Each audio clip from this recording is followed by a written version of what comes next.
E aí, pessoal, tudo bom? Bom dia, boa tarde, boa noite. Faz tempo que a gente não faz essas interações, faz tempo que a gente não conversa. E de vez em quando eu gosto de escutar algum podcast sobre debates, palestras de galegos falando, discutindo as questões da sua língua. E encontrei aqui um debate muito interessante que eu queria partilhar com vocês. Essa palestra encontra-se no podcast Evox, né, que é a plataforma.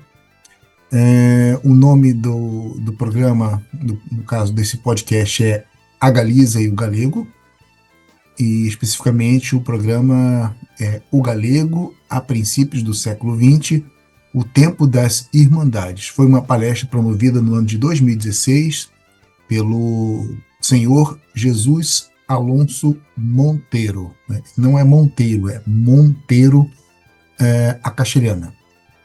E pronto, essa palestra ela fala sobre a situação sociolinguística do galego nos inícios do século XX, no momento em que surge, que se dá a fundação das Irmandades da Fala. Bom, existem várias versões sobre a biografia do Jesus Alonso Monteiro. Eu acho que em português, né, em galego internacional está bem simplificado. No Galipedia, que é a versão do Wikipedia em galego, do galego oficial, tem uma trajetória bem interessante sobre a vida dele. Ele nasceu no ano de 2028 em Vigo, mas teve uma infância, adolescência vivendo em Ribadávia, ali Ourense, né? E ele é considerado dessa parte da geração dos escritores pós-Guerra Civil, né? Licenciado em Filosofia e Letras pela Universidade de Madrid, doutorado em Salamanca. Então tem várias teses aqui, militou no Partido Comunista da Espanha desde 62.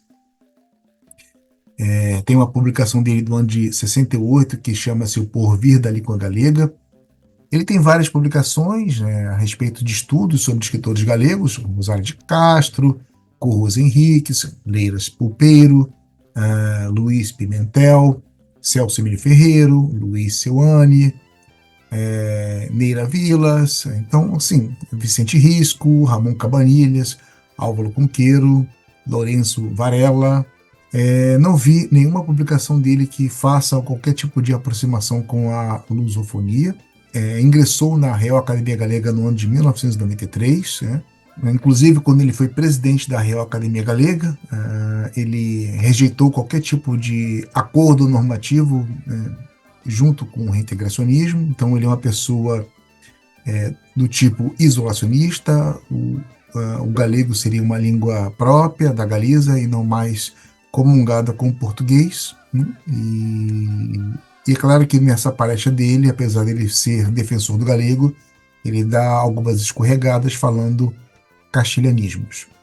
Uma pessoa que foi presidente da Real Academia Galega, que dá umas escorregadas em castelhano, mas ele mesmo confessa, se eu não me engano, na sua palestra, que ele é um neofalante, ou seja, ele foi educado primeiramente em castelhano e depois faz uma conversão para o galego. Mas, bom, vamos lá, né? Nasceu em 1928, não tem mais desculpa para dar escorregadas em castelhano, né, gente? Então, assim, essa palestra é bem interessante, tem mais de 1 hora de duração. Eu não vou ficar aqui falando sobre tudo que ela foi debatida, então vou apenas fazer aqui alguns apontamentos e algumas opiniões profanas da minha parte. A mim gostaria-me que vocês reparassem ainda mais.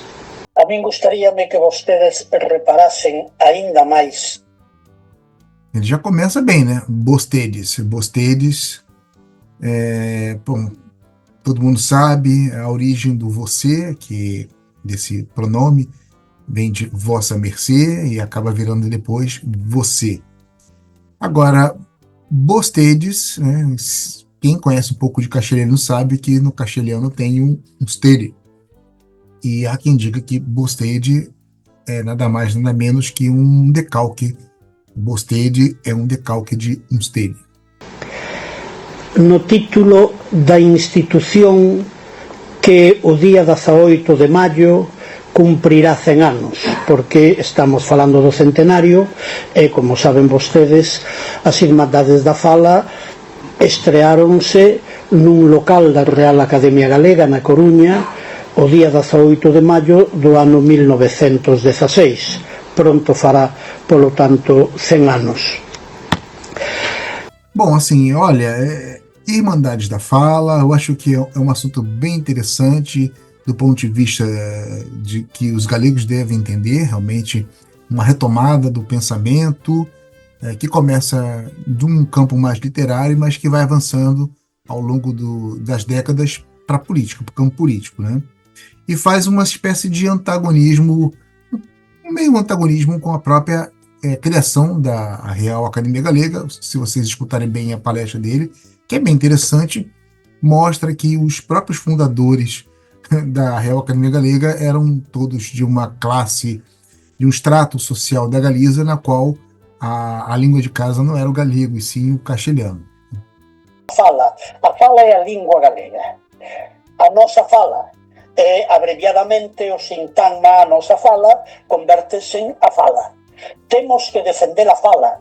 A fala é a nosa fala, é a língua galega. A fala hai que falala.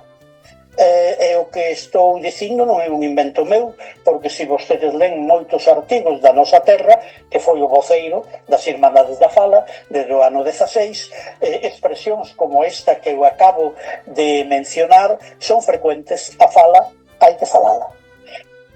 O passado é o passado, mas a gente continua ainda hoje vendo membros da Real Academia Galega e de outros institutos universitários, enfim, falando em palestras que deveriam ser ditas em galego, cometendo verdadeiros shows de horrores com castelhanismos, né? Um espetáculo de horror. Rosalía escribiu en 1884, publicou un libro en castelán. Pode haber xente que lle gustase máis que escribise e publicase un libro en galego, como Follas Novas e Cantares Gallegos, pero é uma coisa que ele fala que é bem interessante. A Rosário de Castro, ela começa escrevendo em castelhano e depois, por uma sugestão do marido dela, Manel Mornia, ela vai escrever, são 2 livros muito comentados, né,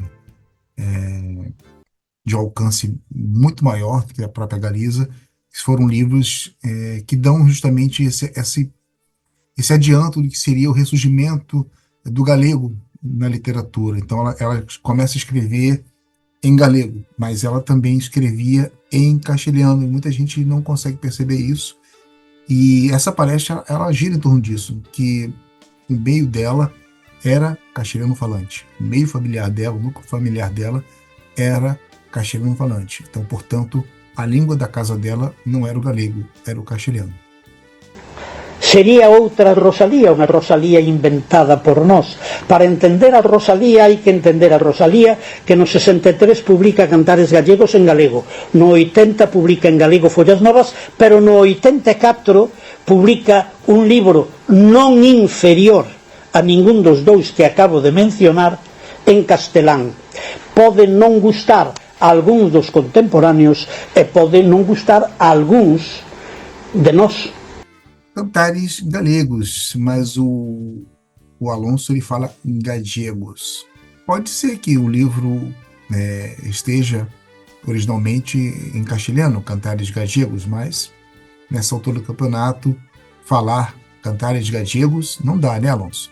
Para entender a Rosalía hai que entender a Rosalía, que no 63 publica Cantares Gallegos en galego, no 80 publica en galego Follas Novas, pero no 84 publica un libro non inferior a ningún dos 2 que acabo de mencionar en castelán. Pronto, em 1884 ela depois escreve um livro em castelhano, é isso que ele quer dizer. Então ela permeia nesses mundos, escrevendo em galego e escrevendo em castelhano. E para mim não há problema nenhum, né? A gente tem que sempre ter em conta que a Galiza é um satélite de Castela, do centro, a capital, Madrid, e a Espanha, o que nós entendemos hoje como Espanha, é dominado pelo castelhano.